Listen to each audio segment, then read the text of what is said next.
میں جانتا ہوں کہ ایکواڈور کے سارے باشندے میری طرح چھوٹی جسامت کے نہیں ہوتے۔ مثال کے طور پر کہ ان کا سوسو کلب کے گول کیپر کا قد 6 فٹ سے کچھ زیادہ ہی تھا، لیکن اب تک جتنے بھی ایکواڈورین سے ملا ان میں جولیو اورٹیگا سب سے زیادہ لہیم شہیم تھا۔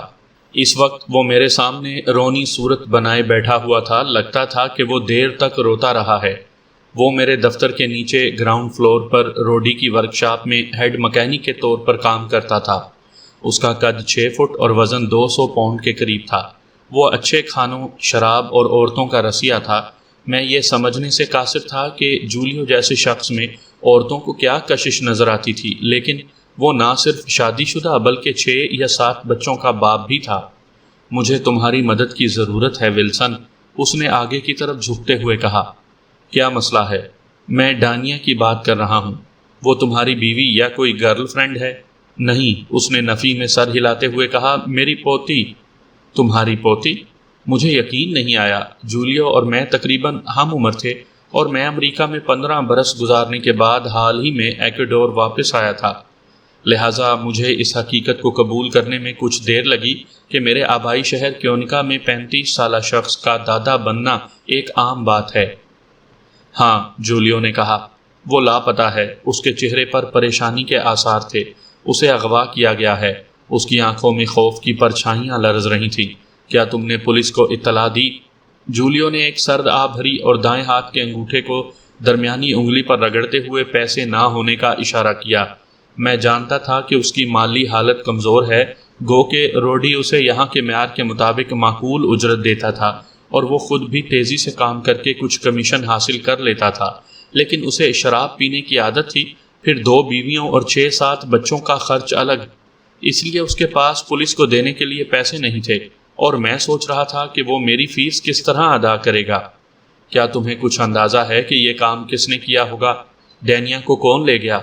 میں جانتا ہوں کہ اسے کون لے گیا۔ جولیو نے اپنے گھٹنے مضبوطی سے پکڑ لیے۔ واقعی؟ میں حیران ہوتے ہوئے بولا، کون ہے وہ؟ میں نے لکھنے کے لیے قلم اٹھایا۔ میرا بیٹا۔ تمہارا بیٹا؟ یعنی کہ لڑکی کا باپ؟ یہ کہہ کر میں نے قلم واپس اپنی جگہ پر رکھ دیا۔ ہاں۔ جولیو کو اچانک ہی محسوس ہوا کہ یہ بتانا کتنا تکلیف دہ ہے۔ وہ چور اور منشیات کا عادی ہے۔ اس کی بیوی ریناتا نے تنگ آ کر بیٹی یعنی میری پوتی کو ساتھ لیا اور اپنی ماں کے گھر چلی گئی، لیکن کسی نہ کسی طرح میرا بیٹا میٹی اسے اغوا کرنے میں کامیاب ہو گیا۔ میں نے اس سے چند مزید تفصیلات حاصل کی جو وہ دے سکتا تھا۔ اس بچی کی عمر صرف 18 ماہ تھی۔ جولیو نے مجھے اس کی جو تصویر دکھائی، اس میں ایک پیاری سی بادامی آنکھوں اور سیاہ بالوں والی لڑکی کیمرے کی طرف دیکھ کر مسکرا رہی تھی۔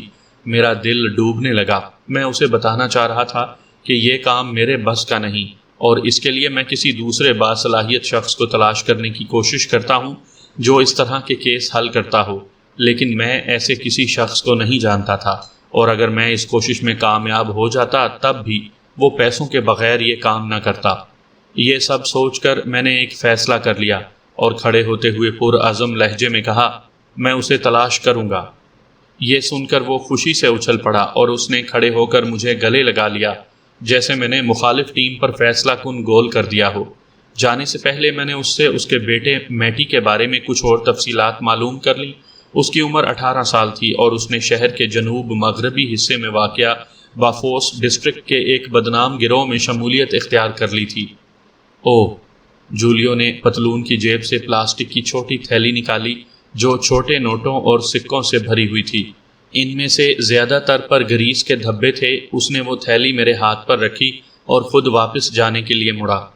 1 منٹ، میں نے اسے آواز دے کر روکا۔ تم شاید اپنے بیٹے کے ٹھکانے سے واقف ہو اور میری نسبت زیادہ آسانی سے اس تک پہنچ سکتے ہو، پھر تم خود بافوس جا کر اسے تلاش کیوں نہیں کرتے؟ میری خدمات کیوں حاصل کر رہے ہو؟ مجھے نہیں معلوم کہ وہ آج کل کہاں ہے۔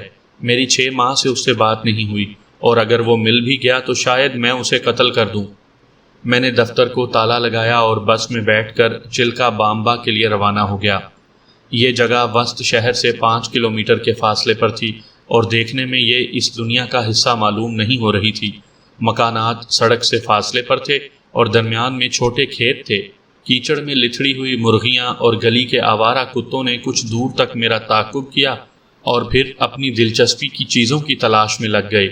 سورج غروب ہونے سے کچھ دیر قبل میں میٹی کی بیوی ریناتا کے گھر پہنچ گیا، جو وہاں اپنے والدین کے ساتھ رہ رہی تھی۔ وہ گھر بھی اس علاقے کے دوسرے مکانوں کی مانند ایک دڑبہ نما 2 منزلہ مکان تھا، جس کی پہلی منزل پر تازہ تازہ سفید رنگ کیا گیا تھا، جبکہ دوسری منزل ابھی نامکمل تھی۔ اس کی دیواروں پر پلاسٹر اور کھڑکیوں میں شیشے لگنا باقی تھے۔ اس علاقے میں رہنے والوں کی اکثریت ترخانوں پر مشتمل تھی۔ جس شخص نے دروازہ کھولا وہ میرے اندازے کے مطابق ریناتا کا باپ تھا۔ اس کے کندھوں پر لکڑی کا برادہ دیکھ کر میں سمجھ گیا کہ وہ بھی بڑھئی ہے۔ میں نے اپنا تعارف کروایا اور جولیو کا حوالہ دے کر اپنے آنے کا مقصد بیان کیا۔ اس نے مجھے اندر آنے کا اشارہ کیا اور خود اپنی ورکشاپ میں چلا گیا۔ وہ ایک چھوٹا سا سجا ہوا گھر تھا، جس میں ہلکا فرنیچر اور دیواروں پر تصاویر آویزاں تھیں۔ لیونگ روم کے کونے میں ایک خوبصورت الماری رکھی ہوئی تھی، جو یقیناً اس کے باپ نے بنائی ہوگی۔ چولہے پر ایک بڑی سی دیگچی میں کھانا پک رہا تھا، جس کی خوشبو اس کے خوش ذائقہ ہونے کا پتہ دے رہی تھی، لیکن اس تمام سلیقہ مندی اور گھرداری کے باوجود وہاں ایک طرح کی افسردگی چھائی ہوئی تھی۔ ریناتا اور اس کی ماں کچن ٹیبل پر بیٹھی ہوئی تھیں۔ ماں جینٹ کافی خوبصورت تھی، لیکن اس وقت اس کے چہرے سے پریشانی عیاں تھی، اور میرے حساب سے ابھی اس کی عمر نانی بننے کی نہیں تھی۔ اور ریناتا گو کہ اب وہ بھی ماں بن چکی تھی۔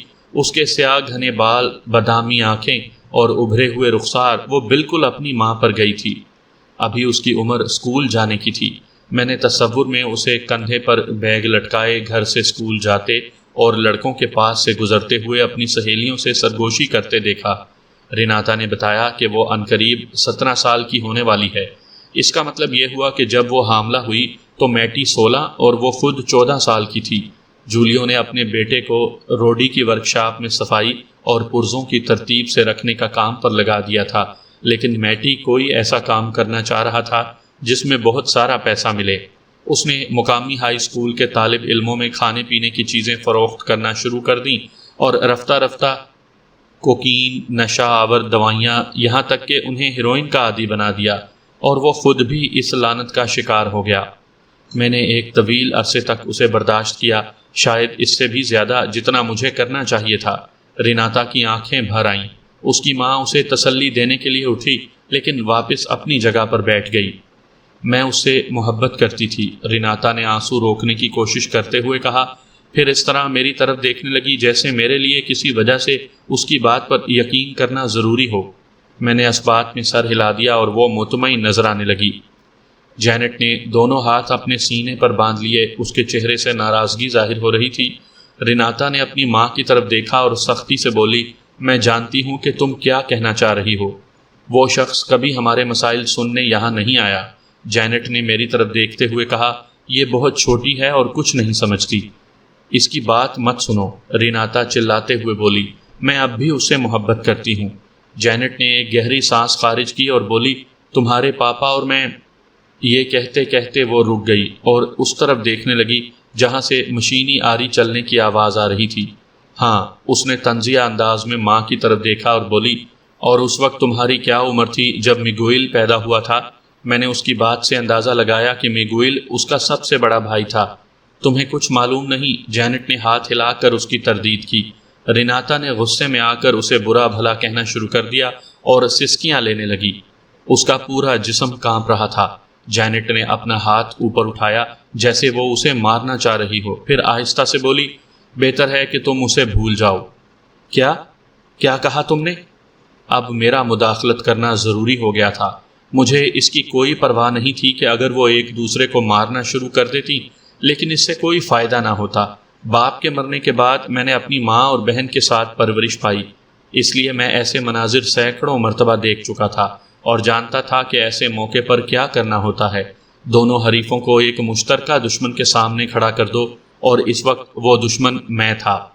تمہیں اپنی ماں کی کچھ تو عزت کرنی چاہیے، میں نے تیز لہجے میں کہا، اور اس کا رد عمل فوراً سامنے آ گیا۔ ریناتا اپنی جگہ پر کھڑی ہو گئی اور جینٹ اپنے اٹھے ہوئے ہاتھ کو اس طرح دیکھنے لگی جیسے وہ اور کسی کا ہاتھ ہو۔ تم میری بیٹی سے اس طرح بات نہیں کر سکتے، اس نے مجھے مطلع کیا، یہ تمہارا معاملہ نہیں ہے۔ ٹھیک ہے، میں نے کہا، پھر ہمیں اپنے اصل مقصد کی طرف آنا چاہیے۔ کیا تم ڈینیا کو واپس لانا چاہتی ہو یا نہیں؟ بالکل، جینٹ بولی۔ ریناتا نے بھی ہسٹریائی انداز میں تائید کرتے ہوئے سر ہلایا، لیکن دونوں عورتوں کے چہرے مختلف کہانیاں سنا رہے تھے۔ ریناتا کی آنکھوں سے خوف اور نا امیدی جھلک رہی تھی، جبکہ جینٹ کی آنکھوں میں سرد مہری اور خود غرضی نظر آ رہی تھی۔ میں اس سے محبت کرتی تھی، ریناتا نے تیسری بار کہا، لیکن میں مزید اسے برداشت نہیں کر سکتی۔ میں اپنی بیٹی کی وجہ سے خوف زدہ تھی، اس لیے اسے لے کر یہاں آ گئی۔ شروع میں تو ایسا لگا جیسے وہ نہیں جانتا کہ ہم کہاں گئے ہیں، لیکن ایک دن وہ یہاں پہنچ گیا۔ وہ اپنی بیٹی کو دیکھنا چاہ رہا تھا۔ شروع میں اس نے بڑی شرافت دکھائی، لیکن پھر اس کا رویہ بدل گیا۔ میٹی اور ریناتا میں زوردار جھڑپ ہوئی اور تھوڑی دیر بعد وہ اپنی بیٹی کو ایک سلیٹی رنگ کی کار میں بٹھا کر لے گیا۔ ریناتا کے خیال میں وہ پرانے ماڈل کی ہونڈائی تھی۔ اسے کاروں سے زیادہ واقفیت نہیں تھی، البتہ اسے یہ معلوم تھا کہ جب وہ اس کے ساتھ رہ رہی تھی تو میٹی کے پاس یہ کار نہیں تھی۔ ریناتا نے پولیس کو فون کیا۔ انہوں نے پہلے تو ہمدردی کا اظہار کیا، لیکن بہت جلد وہ پولیس آفیسر اس کی آہوزاری سے بیزار نظر آنے لگا۔ اس نے ریناتا کی ماں سے پوچھا کہ کیا وہ دونوں شادی شدہ تھے، تو اس نے نفی میں جواب دیا۔ البتہ پیدائش کے رجسٹر میں میٹی اور ٹیگا کا نام بچی کے باپ کے طور پر درج تھا۔ ٹھیک ہے، ان میں سے ایک پولیس والے نے کہا، ایک باپ ہونے کے ناطے اس کا بھی بیٹی پر ماں جتنا ہی حق ہے۔ سامعین کرام، آپ سن رہے ہیں ایک دلچسپ اردو کہانی جس کا نام ہے بردہ فروش۔ یہ اس سلسلے کی پہلی قسط ہے۔ مجھے امید ہے آپ کو میری یہ کاوش پسند آئے گی۔ آپ نے اگر ابھی تک میرا چینل مائی وائس سبسکرائب نہیں کیا تو ابھی میرے چینل کو سبسکرائب کر کے بیل نوٹیفیکیشن آن کر لیجئے، تاکہ آنے والی ہر نئی کہانی کی اطلاع بر وقت آپ تک پہنچ سکے۔ میں نے ان سے میٹی کی کوئی حالیہ تصویر مانگی، لیکن ان کے پاس صرف ایک ہی اچھی تصویر تھی، جس میں اس نے اسکول کی فٹ بال ٹیم کی وردی پہن رکھی تھی۔ ریناتا اس کی تمام نئی تصویریں اپنے گھر میں ہی چھوڑ آئی تھی۔ اس 3 سال پرانی تصویر میں اس کی شرمیلی مسکراہٹ، دانتوں میں بندھے ہوئے تار اور اطراف سے تراشے ہوئے چھوٹے بال نمایاں تھے۔ اب تو اس میں کافی تبدیلی آ گئی ہوگی۔ کیا تم اس کی کوئی ایسی نشانی بتا سکتی ہو جس کے ذریعے میں اسے پہچان سکوں؟ وہ دبلا پتلا لیکن تھوڑا سا طویل قامت ہے، ریناتا نے کہا۔ اس نے اپنے بال چھوٹے کروا رکھے ہیں، اور ہاں، اس کے دائیں گال پر 2 انچ کا گہرا زخم بھی ہے۔ گو کہ وہ بھر گیا ہے، لیکن اس کا نشان موجود ہے۔ میں نے اس سے پوچھا کہ کیا میں یہ تصویر لے سکتا ہوں، تو جینٹ نے وہ تصویر مجھے پکڑا دی، لیکن میری طرف دیکھنا گوارا نہیں کیا۔ وہ کچھ ناراض لگ رہی تھی۔ میں نے کچھ کہنا چاہا، لیکن وہ تیزی سے اٹھ کر چولہے کے پاس چلی گئی اور ہانڈی میں چمچ چلانے لگی۔ میں پوساڈا مویشوں کے بغلی دروازے سے اندر داخل ہوا۔ میرے پاس اس عمارت کی دوسری منزل پر ایک کمرہ تھا جو کبھی ایک دولت مند فیملی کا گھر رہ چکا تھا۔ میری اس کے مالک پال سے ایک میٹنگ کے دوران ملاقات ہوئی اور ہم ایک دوسرے سے امریکہ میں قیام کے دوران اپنے تجربات بیان کرنے لگے۔ پال نارتھ جرسی میں مکانات بنا رہا تھا، جبکہ میں سیاٹل میں ایک شیف کے طور پر بڑی تیزی سے کامیابی کی سیڑھیاں چڑھ رہا تھا۔ یہ اور بات ہے کہ اسی تیزی سے میرا زوال بھی ہوا۔ پال اور اس کی بیوی نے اندرون شہر کے کاروباری مردوں اور عورتوں کو ناشتہ اور دوپہر کا کھانا فراہم کرنے کی غرض سے ایک چھوٹا سا ہوٹل کھول رکھا تھا، لیکن وہ ایک ایسا ہوٹل کھولنے کا خواب دیکھ رہا تھا جس میں قیام و طعام کی سہولت موجود ہو۔ اس لیے وہ اپنے کام سے فارغ ہونے کے بعد باقی وقت عمارت کی مرمت، صفائی اور رنگ و روغن میں گزار دیتا، تاکہ وہ اپنی اصلی حالت میں واپس آ سکے۔ اس نے مجھے رہنے کے لیے ایک چھوٹا کمرہ دے دیا تھا، اور اس کے عوض میں رات کے وقت اس جگہ کی حفاظت کرتا۔ جب میں گھر آیا تو یہ دیکھ کر حیرانی ہوئی کہ اس وقت وہ کوئی کام نہیں کر رہا تھا۔ میں نے فرض کر لیا کہ وہ کسی میٹنگ میں گیا ہوگا۔ میں اس چھوٹی بچی کے بارے میں پریشان تھا جس کو تلاش کرنے کی ذمہ داری مجھ پر آ گئی تھی۔ میں اپنے آپ کو اس کام کے لائق اور مشکل صورتحال سے نمٹنے کے لیے تیار نہیں سمجھ رہا تھا۔ میں نے اس وقت کو کوسا جب 15 سال کی عمر میں پرائیویٹ سراغ رساں بننے کا خواب دیکھا تھا۔ میں نے اس احساس کو ذہن سے جھٹک کر اپنا سیل فون نکالا۔ میں تصدیق کرنا چاہ رہا تھا کہ پولیس والوں نے جو کچھ ریناتا اور اس کی ماں سے کہا وہ کس حد تک درست ہے۔ آرتھر مورینو دوسری طرف سے کہا گیا۔ وہ 75 سالہ وکیل ڈاکٹر مورینو تھا، جس کے لیے میں کبھی کبھار چھوٹے موٹے کام کر دیا کرتا تھا۔ ڈاکٹر مورینو، میں ولسن بول رہا ہوں۔ مجھے افسوس ہے کہ میں نے اس وقت تمہیں پریشان کیا۔ کوئی بات نہیں، اس نے پرسکون لہجے میں کہا۔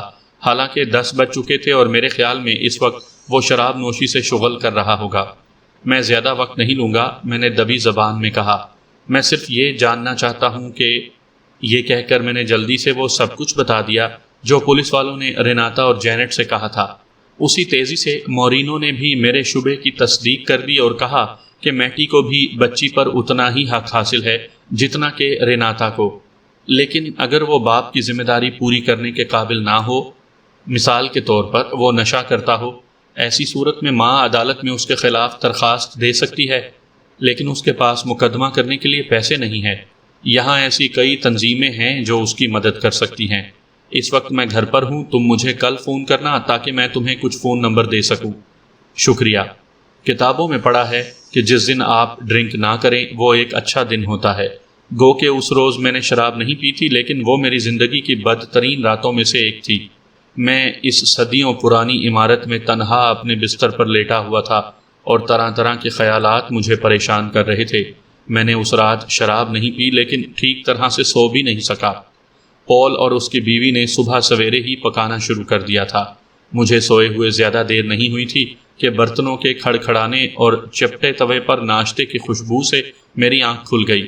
میں جانتا تھا کہ میٹی جیسے لوگ صبح صبح بیدار نہیں ہوتے، اس لیے میں بھی دوبارہ سو گیا اور پھر میری آنکھ 11 بجے کے قریب کھلی۔ میں نے ناشتے میں انڈے اور کافی کے 2 کپ لیے اور بانوس کے لیے روانہ ہو گیا۔ جولیو اور ریناتا دونوں نے ہی بتایا تھا کہ میٹی برے لوگوں کی صحبت میں رہتا ہے۔ میں نے امریکہ جانے سے پہلے کسی ایسے گروہ کے بارے میں نہیں سنا تھا۔ لگتا تھا کہ برے لوگوں کی اصطلاح بھی منشیات فروشوں کے لیے استعمال کی جا رہی تھی۔ یقیناً میٹی بھی اپنی نو عمری کے زمانے میں ایسا نہیں ہوگا اور اس نے حال ہی میں برے لوگوں میں اٹھنا بیٹھنا شروع کیا ہوگا۔ مجھے اچھی طرح یاد تھا کہ میرے بچپن میں بانوس کی شہرت ایک پارٹی ٹاؤن کی تھی، گو کہ میرا نہیں خیال کہ میں نے وہاں کسی پارٹی میں شرکت کی ہو۔ میں نے بس میں بیٹھے بیٹھے ان لوگوں کے فون نمبر تلاش کرنا شروع کر دیے جن کے بارے میں میں جانتا تھا کہ وہ یہاں کی پارٹیوں میں شرکت کر چکے ہیں۔ ان سے فون کر کے معلوم کیا جا سکتا تھا کہ کیا اب بھی ان کا اس ٹاؤن سے کوئی تعلق ہے اور کیا وہ جانتے ہیں کہ میٹی اور اس کے برے ساتھی کہاں مل سکتے ہیں۔ میں قصبے کے مرکز میں اترنے والا واحد مسافر تھا۔ ابھی میں نے بامشکل زمین پر قدم رکھا ہی تھا کہ ڈرائیور نے بس چلا دی اور مجھے سیاہ دھوئیں کے بادل تلے چھوڑ کر چلا گیا۔ یہ بتانا مشکل تھا کہ سڑک کہاں ختم ہوئی اور سینٹرل پلازا کہاں سے شروع ہوا۔ وہ تقریباً 30 مربع میٹر کا پختہ قطع زمین تھا جس پر کیتھولک چرچ کے جڑواں مینار نمایاں نظر آ رہے تھے۔ 3 سمتوں میں یہ میدان وادی کی طرف، جبکہ جنوب میں ایک پہاڑی سر اٹھائے کھڑی ہوئی تھی۔ وہاں سے گزرتے ہوئے میں نے دیکھا کہ ایک مدہوش شخص گرجے کی سیڑھیوں کے سامنے دونوں بازو پھیلائے لیٹا ہوا ہے۔ بچپن میں ہم ایسے لوگوں کو ٹھوکریں مارتے یا انہیں چھڑی کی نوک چبوتے، اس کے نتیجے میں وہ اٹھ کر بیٹھ جاتے یا چلانا شروع کر دیتے۔ یہ سلسلہ اس وقت تک چلتا رہا جب میرے ایک دوست نے ایسے ہی ایک شخص کو بار بار چھڑی چبوئی، لیکن اس نے کوئی حرکت نہیں کی اور ہم ڈر کر وہاں سے بھاگ گئے۔ میں نے اس شرابی اور گرجا دونوں پر ایک سرسری نظر ڈالی اور اس سڑک پر پہنچ گیا جس کی مجھے تلاش تھی۔ مکانات اور چھوٹی تجارتی عمارتیں سڑک کی مشرقی جانب واقع تھیں اور ان عمارتوں کے درمیان خاصی جگہ نظر آ رہی تھی۔ کچھ فاصلے پر کھیت اور چراگاہیں موجود تھیں۔ سڑک کے مغرب میں 2 اور 3 منزلہ عمارتیں تھیں۔ میں چند نائٹ کلبوں کے سامنے سے گزرا۔ سورج بادلوں سے نکل آیا تھا اور اس کی روشنی عمارتوں کی چمکدار سطح کو منور کر رہی تھی۔ مجھے جو راستہ بتایا گیا تھا اس پر چلتے ہوئے میں ایک تنگ گلی سے گزرتا ہوا ایک چوڑی سڑک پر آ گیا۔ میں عمارتوں کے سامنے سے گزرتا چلا گیا۔ اس سڑک پر بار پہلے سے کھلے ہوئے تھے۔ آگے چل کر ایک چوراہے پر کئی سائن بورڈ لگے ہوئے تھے جن پر کئی معدنی چشموں اور گرم پانی کے تالاب کے نام درج تھے جن کے لیے یہ قصبہ مشہور تھا۔ میرے دوست جم اورٹیگا نے میرے لیے جگہ کی نشاندہی کر دی تھی۔ میں اس سے آخری بار اس وقت ملا تھا جب وہ 9 عمر تھا۔ آگے چل کر اس نے خوب قد کاٹ نکالا اور ایک متاثر کن مضبوط جسم کا مالک بن گیا۔ جب اس نے مجھے اس علاقے میں محتاط رہنے کے لیے کہا تو میں نے محسوس کیا کہ مجھے اس کی بات سننی چاہیے، لہٰذا میں اس وقت پوری طرح چوکنا تھا جب ایک چھوٹے قد کا دوغلی نسل کا آدمی اچانک ایک گلی سے لڑکھڑاتا ہوا باہر نکلا اور میرے راستے میں آ گیا۔